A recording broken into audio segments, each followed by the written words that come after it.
সাবানের ঠান্ডা গন্ধ, অবিরাম জল পড়ার শব্দ, আর স্নান করতে করতে আমার মায়ের খোলা গলায় নিজের মনে গেয়ে যাওয়া রবীন্দ্রসঙ্গীত। রবীন্দ্রনাথ মানে আমার কাছে 25শে বৈশাখের আনন্দ নয়, 22শে শ্রাবণের ব্যথা নয়, বোলপুরের শান্তিনিকেতন কিংবা জোড়াসাঁকোর ঠাকুরবাড়ি, কোথাও আমি তাকে তেমনভাবে পাই না যেমন পাই আমার মায়ের খোলা গলার গানে। তাও যেমন তেমন কিংবা যখন তখন নয়, সন্ধ্যের অন্ধকার ঘনিয়ে আসার শেষ বিকেলে আমার মা যখন অফিস থেকে ফিরে এসে স্নানঘরে শুদ্ধ হতে যান, তখন। আমার মা কখনো গান শেখেনি। কেন শেখেনি? এমন গলা। আমার মা বলেন, রবি ঠাকুরের গান তো তানের নয়, প্রাণের।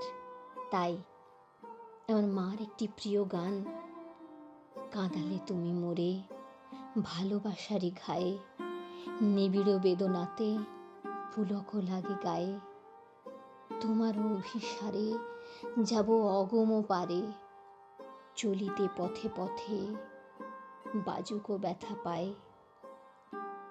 মায়ের মুখে শুনতে শুনতে এই গানটা কখন আমার আপনার হয়ে গেছে। সেদিন বিকেল না হতে হতেই অন্ধকার ঘনিয়ে এলো। আমাদের এক রত্তি বাগানের ছোট ছোট গাছপালাগুলো ভিজে ভিজে বাতাসে উথাল পাথাল হতে লাগলো।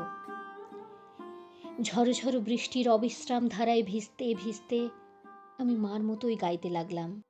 কাঁদালে তুমি মোরে ভালোবাসারে ঘায়ে, কাঁদালে তুমি মোরে নিবিড় বেদনাতে পুলক লাগে গায়ে, কাঁদালে তুমি মোরে তোমার অভিসারে যাব অগম পারে, চলিতে পথে পথে বাজুক ব্যথা পায়ে, কাঁদালে তুমি মোরে।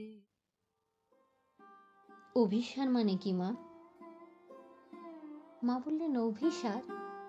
অভিসার আবার কোথায় পেলে? কেন, তোমার গানে? আমার গানে অভিসার? ও, তোমারও অভিসারে যাব অগম পারে? হ্যাঁ, সেখানে। অভিসার মানে যাওয়া, কিন্তু যাওয়া ততটা নয় যতটা যেতে চাওয়া। সপসপে ভেজা জামায় বাড়ি ফিরে দেখি বাবা অফিস থেকে ফিরে এসেছেন কখন। বললেন, বৃষ্টিতে ভিজতে ভিজতে কোনো বর্ষার গান এলো না মনে?